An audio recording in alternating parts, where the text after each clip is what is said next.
सब जमीन के गे कहर न थार देबो फॉर्च्यूनर किन के गे लहंगा उठा के वेलकम करे किन के गे ओके किन के गे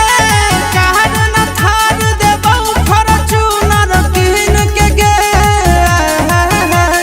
लहंगा उठा के वेलकम करे किन के गे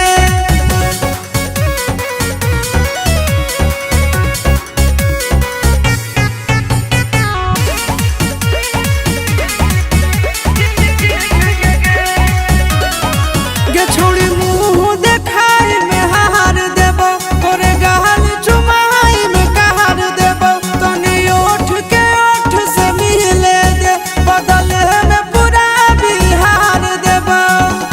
सट दे हटिए बेचो जो पहनी पुरानी ये चोली लाखों करोड़ों में लग जाए बोली सुनना कोई समय तो ये तना गिनो गिनो सीना से गे कहर न थार देबो फॉर्च्यूनर किन के गे लहंगा उठा के वेलकम करे किन के गे ओके किन के गे कहर न थार देबो फॉर्च्यूनर किन के गे लहंगा उठा के वेलकम करे किन के गे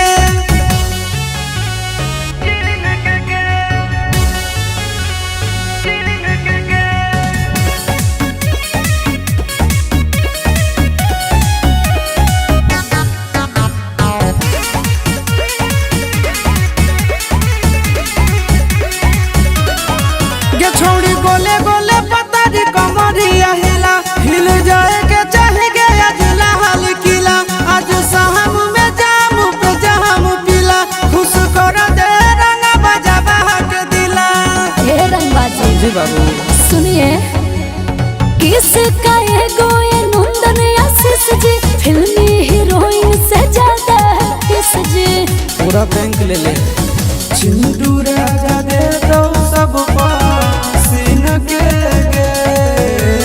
कहर न थार देबो फॉर्च्यूनर किन के गे लहंगा उठा के वेलकम करे किन के गे ओके किन के गे कहर न थार देबो फॉर्च्यूनर किन के गे लहंगा उठा के वेलकम करे किन के गे आइए स्वागत है।